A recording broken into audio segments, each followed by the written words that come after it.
like the belly button thing. It's the silliest thing in the whole world. Why she couldn't show her belly button. And the minute a lot of fuss was made about it, it was never seen. It was never seen. Most people remember Barbara Eden as the genie in the bottle, but NBC executives once held an actual meeting about her belly button. They created strict costume rules to hide it on camera. Her co-star, Larry Hagman, was drinking heavily and could barely function. She had to save his career behind the scenes. Her real life was even more dramatic than the show. She survived an abusive marriage, lost a baby, and watched her son battle addiction for years. At 93, she's finally found peace. But the journey will leave you speechless. Barbara Eden was born on August 23, 1931 in Tucson, Arizona. It was 104 degrees that day, and she weighed just 5 pounds 3 ounces. Her father wasn't even there. He was working nearly 90 miles away on a construction site. She wasn't named Barbara at birth. For 3 days, the name on her certificate was simply Baby Girl Moorhead. Her parents couldn't agree on a name. One wanted Barbara, the other Jeanette, so they compromised. Barbara Jean. She came into the world during the Great Depression. Things got worse in 1934 when her parents divorced. Barbara and her mother moved to San Francisco where life was brutal. They changed homes 7 times in 5 years. At one point they lived in a single room shared with 12 other people. There was just one bathroom for all of them. In 1937 it got so cold that their pipes froze for 17 straight days. Barbara got sick and missed 28 days of school that year. Her mother worked 3 jobs just to keep them afloat. Telephone operator, waitress, and weekend retail clerk. Even with all that, they only brought in about $16 a week. The electricity was cut off 14 times in 3 years. Barbara found ways to cope. She invented an imaginary friend named Francine, a rich girl who never got cold and had 18 dresses. Barbara talked to her all the time. It was her way of surviving the loneliness while her mom worked nonstop. But her mother wasn't just a hard worker. She could sing. One day in 1938, their landlord heard her singing a Maria. He was so moved he cut their rent by 40% in exchange for weekly performances. Barbara would sit and watch as her mother sang at family parties. They couldn't afford music lessons, so they went to the library and listened to opera recordings on old headphones. Her mom would write down notes about breathing techniques and vocal timing on scraps of paper. On July 4, 1941, Barbara got her first big moment. Another child performer fell ill at a neighborhood war bonds rally and 9-year-old Barbara was asked to fill in. She sang God Bless America in front of a crowd and helped raise $317, worth more than $6,000 today. A local newspaper even mentioned her. After that, her mom saved everything she could to get Barbara lessons with a retired opera singer named Madame Vaslovsky. The lessons were $2.25 25 cents a week and they continued for 127 straight weeks. By the time Barbara got to Abraham Lincoln High School, she was already carrying herself like a performer. But it didn't come easy. She tried out for cheerleading and was rejected. They said she was too shy and awkward. So, she studied for 6 months. She watched the best cheerleaders, analyzed their moves, and practiced nonstop. Her second tryout was a success. She made the team and became the youngest varsity cheerleader in school history. But she didn't stop there. She created 7 new cheer routines that combined dance and stage timing. They were so good that the school used them for nearly 20 years. She kept a 3.7 GPA, worked 22 hours a week at a cosmetics counter, and joined 4 clubs. At one school rally in 1948, a radio host saw her perform and offered her a gig on the show Youth Spotlight. She got paid $8.75 a week, over $100 in today's money. That was her first paid Community entertainment college job. and a By professional photo graduation, portfolio. she had saved enough to In pay for. 1951, Barbara entered the Miss San Francisco pageant. It was her 4th try. She had been cut early in 1949 and 1950. One judge even wrote she had problematic stage presence and a body that was too athletic. But Barbara didn't quit. She spent most of her savings on training.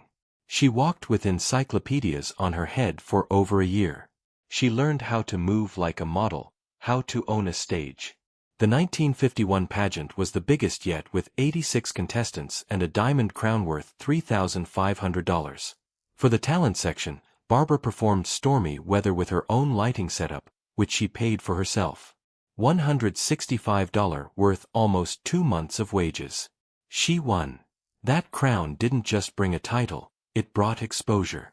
She appeared on TV for the first time and caught the eye of a Paramount talent scout. Just 6 weeks later, she was doing a professional screen test. She kept training, too. Every Saturday, she rode the streetcar to the San Francisco Conservatory of Music to study voice. Her teacher, Paulina Giovannini, taught her how to control and develop her lyric soprano voice. Barbara later said, "Giovannini taught me everything." She also studied acting at Elizabeth Holloway's school. One day, her teacher told her, "If you're going to do this, you need to leave. Go to LA or New York, get out of the nest." So, she did. At 20, she moved to Los Angeles. But LA wasn't glamorous at first. She got rejected constantly. One agent told her she wasn't pretty enough, not busty enough, and should just marry someone local. Another showed her a photo of his daughter and said she needed a chest like hers to make it. It was cruel and humiliating. But Barbara didn't give up. She decided to focus on being a character actress instead. She said, "Not every part is written for a big busted woman." That mindset shift helped. And not long after, one of those same agents saw her again and didn't even remember rejecting her. He told her to take a screen test and said, "You're going somewhere." She landed a small part in the film Back from Eternity in 1956. She played a journalist, but she wasn't even credited. Still, it was a start. She also took any job she could find, working at a bank by day and as a chorus girl at Cairo's nightclub by night. That was a famous place. She probably performed for the very people who once told her no. Barbara Eden's big break came in 1957. She beat out around 70 other actresses to land her first starring TV role as Loco Jones in How to Marry a Millionaire. It was a sitcom based on the 1953 film with Marilyn Monroe. The show followed 3 women in a fancy New York apartment, all trying to marry rich men. Eden's character, Loco, wore thick glasses and caused most of the show's laughs. One of the funniest moments came when Loco stared through an art gallery window, mistaking it for a painting. The show only lasted 13 episodes in its second season, but Eden's performance stood out. It put her on the map. From there, Eden didn't slow down. Between 1957 and 1964, she appeared in nearly every big TV show of the era. She had a guest role in I Love Lucy in one of the last episodes ever filmed. She also showed up in Perry Mason as a manicurist, a part so central it was in the episode title. Westerns were big at the time, and Eden got her share of screen time in Gunsmoke Rawhide, where she worked with a young Clint Eastwood and the Virginia. She acted in Route 66, Burke's Law, and The Andy Griffith Show, Holding Her Own next to Don Knotts. These roles weren't just filler. They let Eden flex her skills in comedy, drama, and action. Producers noticed. In 1960, her rising career collided with Elvis Presley's. The film Flaming Star cast her opposite the king himself. Elvis played a mixed-race cowboy named Pacer Burton, a serious role far from his usual musical numbers. The film was shot in Utah and California. One location was later renamed Flaming Star Avenue in honor of the production. Eden remembered Elvis being great on horseback and surprisingly open during breaks. He talked to her about his struggle with weight, saying it showed in his face because he took after his mother. He also shared how trapped he felt by fame, how he couldn't even leave his hotel room. Elvis even brought up his relationship troubles, likely about Priscilla, whom he said was awfully young. Eden also noticed something odd. Colonel Tom Parker, Elvis's manager, had set up a desk on set selling Elvis merchandise. It made her realize just how commercial his world really was. By the early 60s, Eden had moved into film, proving she could do more than just TV.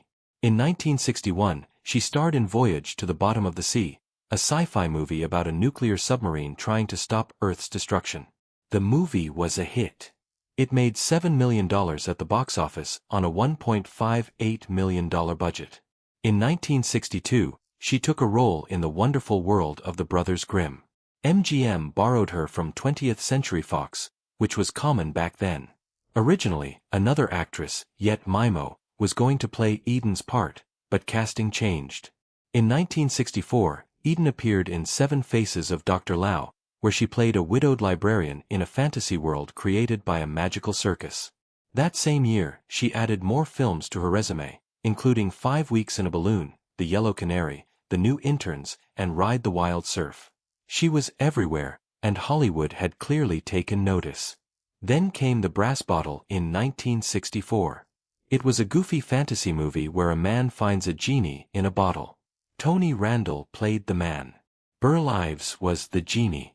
Eden played Randall's fiancée, a normal woman caught in the middle. The film wasn't a big hit. In fact, the New York Times called it about as funny as Your Own Funeral. But it changed everything. A TV producer named Sidney Sheldon saw the movie and got an idea. He was looking for a way to compete with Bewitched, a new hit show about a witch living in suburbia. After seeing Eden in The Brass Bottle, he decided she'd be perfect for a magical role of her own.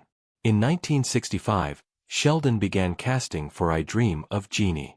He wanted someone with dark hair, unlike the blonde witch on Bewitched. For 8 months, casting agents brought in exotic-looking women, tall, dark-haired with Middle Eastern features. They tested 500 actresses. Eden wasn't even being considered until her agent sent her the script. Then Sheldon called her personally and invited her to tea at the Beverly Hills Hotel. Eden had already impressed him years earlier on the Johnny Carson show, even if he didn't remember it right away. She gave the best audition. Everyone agreed, but Sheldon still tried to get her to dye her blonde hair. N refused. That moment shaped TV history. She stayed blonde and Jeannie was born. Soon after the show began, a strange problem popped up. Barbara Eden's belly button. Her costume sometimes slipped just low enough to show it on camera.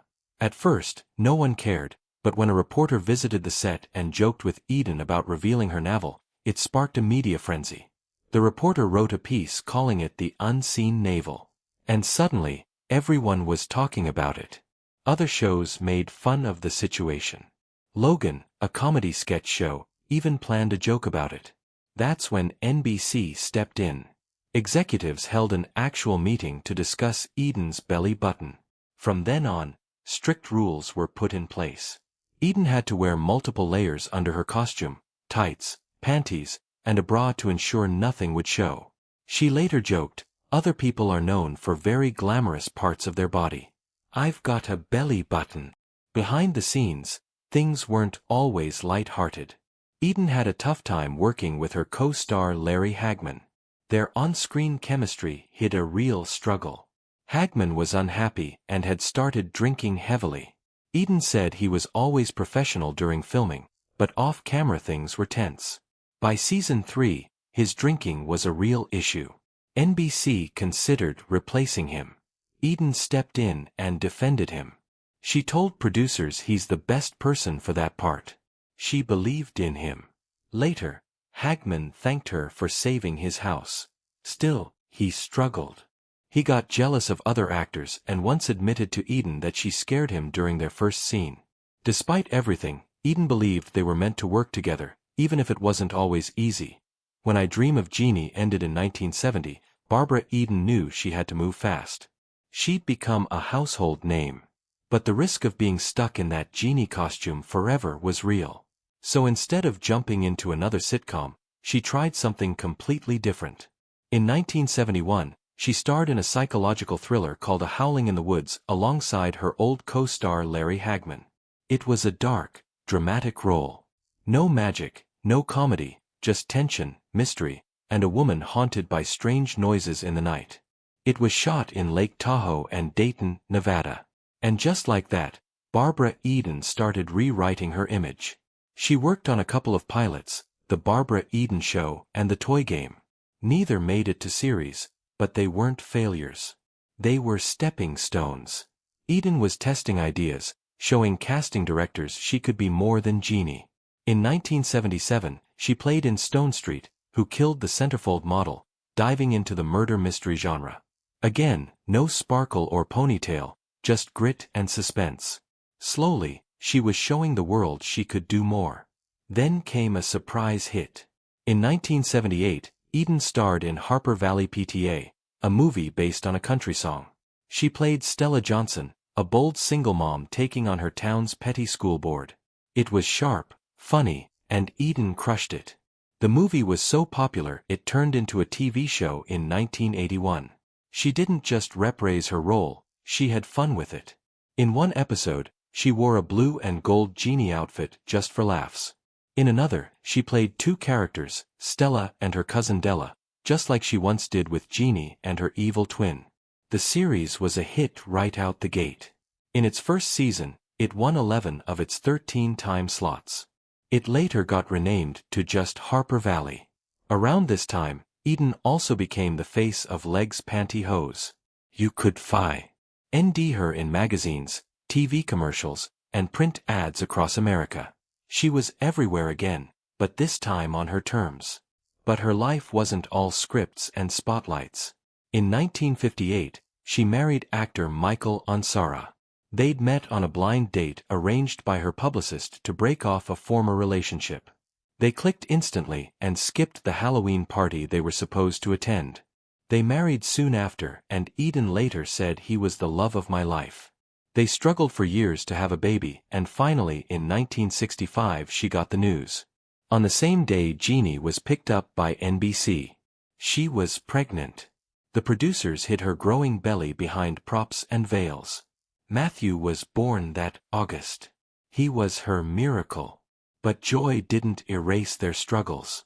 Eden's fame soared while Ansara's slowed down. Tension built. In 1971, Eden was pregnant again, but the baby was still born just weeks before delivery. The grief shattered them. It destroyed our relationship, she said later.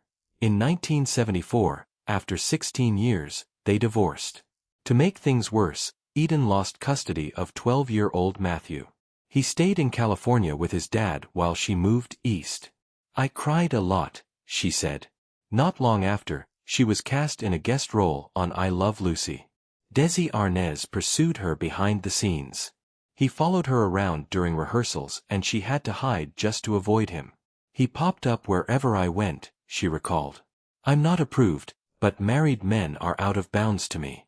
Eventually, he backed off and they shot their scene without incident. But the experience stayed with her. Everyone knew Desi cheated on Lucy. It was Hollywood's open secret. In 1977, Eden married Charles Fagert, a newspaper executive from Chicago. He courted her hard.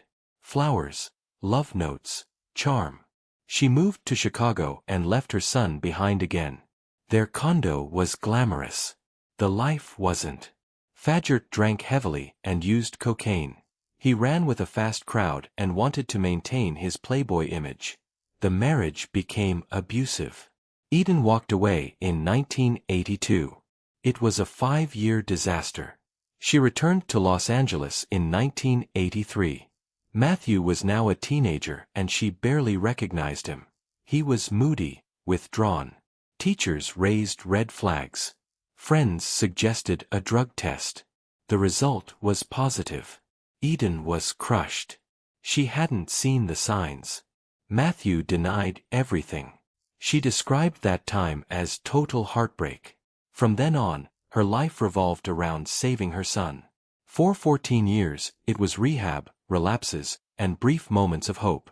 He got clean, got engaged, became a bodybuilder and a trainer, but it never lasted. He had started using drugs at age 10, introduced by a neighbor growing marijuana. Sometimes he was homeless. She'd drive around LA looking for him. She gave him food. She gave him money, but she couldn't trust him. Then came June 25, 2001. Matthew was found dead in his truck at a Chevron gas station. He was 35. The cause was a heroin overdose. He had been sober. He was getting married in 6 weeks.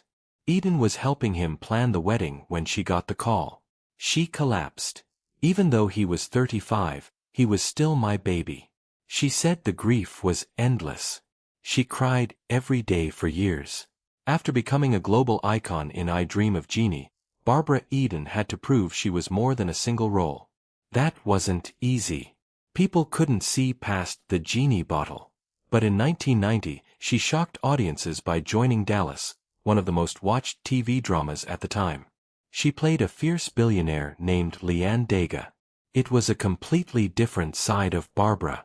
Smart, ruthless, and in control. Her scenes with Larry Hagman were electric, and fans couldn't get enough. It was only 5 episodes, but they were unforgettable. Even her character's maiden name was Nelson, a cheeky nod to her Jeannie days. Barbara didn't stop there. In the 90s and early 2000s, she hit the stage with big tours of Last of the Red Hot Lovers and the Odd Couple female version. She was already in her late 60s, but she never slowed down. Whether it was comedy or drama, she delivered. And she proved she wasn't just a TV star. She could shine on any stage. Then came Sabrina, the Teenage Witch. In the late 90s, Barbara took on the role of Aunt Irma, a hilarious and slightly wild relative with magical powers. It wasn't just a cute cameo. She stole every scene. Teenagers who had no idea who Jeannie was suddenly became Barbara Eden fans. Those episodes were some of the show's most watched. Producers later said she was their dream guest star. Kids as young as 8 started recognizing her, not as Jeannie, but as Aunt Irma. Barbara also made waves in advertising. In the 1990s, she appeared in major campaigns for Old Navy, AT&T, and Lexus. She wore the Jeannie outfit again for Old Navy, and people went crazy. Sales jumped. AT&T used her magical image in funny, clever commercials about phone service. Then came Lexus. She helped launch their luxury SUV in a commercial that helped the brand win Car of the Year. These ads weren't just nostalgia. They showed Barbara's ability to stay fresh, funny, and powerful in a completely new context. In 2002, she guest-starred on George Lopez. He was a huge Jeannie fan and made sure everyone on set treated her like royalty. Crew members lined up for autographs.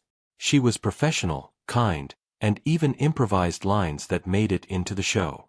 That episode boosted ratings. Lopez later said she taught him how to truly connect with fans. She also appeared on Army Wives in 2007 and hosted shows like Ballroom with a Twist. Even behind the scenes, Barbara kept winning over hearts with grace and talent.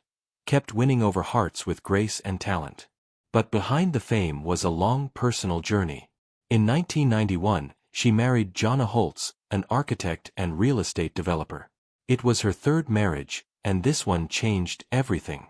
After 2 painful marriages, one ending after the loss of a stillborn baby and another marred by addiction and abuse, Barbara wasn't looking for love. But John brought peace. She often says they're loyal to the core.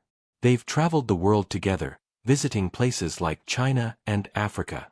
She credits his patience and kindness for the calm, steady life she finally found. And during her hardest moments like the tragic loss of her son Matthew, John was her rock. Barbara didn't just give to fans, she gave to causes, too. She helped raise money for breast cancer research through the Trail of Painted Ponies. She worked with Make-A-Wish to bring joy to sick children. She supported Child Help USA, the American Cancer Society, the March of Dimes, and more. She didn't just lend her name. She showed up, gave time, and spoke from the heart. She once said, "They need someone to speak for them, and I never say no." Her personal pain turned into powerful action. In 2011, she released her memoir, Jeannie Out of the Bottle. It hit number 14 on the New York Times bestseller list. The book was raw and honest. She shared stories from early Hollywood, her friendships with stars like Elvis and Marilyn Monroe, and behind-the-scenes memories with Larry Hagman. But she didn't hold back on the pain either. She wrote about the stillbirth of her first child, the abuse in her second marriage, and her son's accidental heroin overdose just months before his wedding. She admitted she never properly grieved her stillborn baby. She carried guilt. Writing the book helped her finally process all of it. It became a story not just of fame, but of heartbreak and healing. And the world noticed. Barbara received multiple Lifetime Achievement Awards, including ones from the Broadcasters Hall of Fame, TV Land, and the Hollywood Chamber of Commerce. Her star is on the Walk of Fame at 703 Hollywood Boulevard. She starred in over 25 films and 19 top-rated TV movies. People magazine even named her one of the 200 greatest pop icons of the 20th century. These weren't just awards. They were symbols of a career built on talent, endurance, and joy. Even in her 90s, Barbara didn't slow down. In 2024, at 93 years old, she was still traveling to conventions across the United States. She appeared at Fanboy Expo in Orlando, Hollywood Show in Los Angeles, and Lexington Comic and Toy Con. Fans lined up not just for autographs, but to say thank you. She answered questions, shared stories, and treated everyone with warmth. Her energy amazed people. She still supported charities like Make-A-Wish and Child Help, proving that age hadn't dimmed her light one bit. Then came 2021. At almost 90, Barbara and her husband both caught COVID-19. It was a terrifying time, but they recovered together. She talked about it while promoting her children's book, Barbara and the Djinn. She spoke openly about health and hope. Surviving that moment showed her strength once again. Even after that, she kept showing up for fans and for causes. Today, she lives in Benedict Canyon, Beverly Hills with John and their 60-pound labradoodle named Bentley. Their home is filled with sunshine, memories, and love. It's not a mansion filled with noise. It's a peaceful retreat. Photos and mementos from her career cover the walls. She walks Bentley with John, enjoys their garden, and hosts friends in a home that feels lived in and warm. After all the chaos of Hollywood, Barbara found peace, and it shows.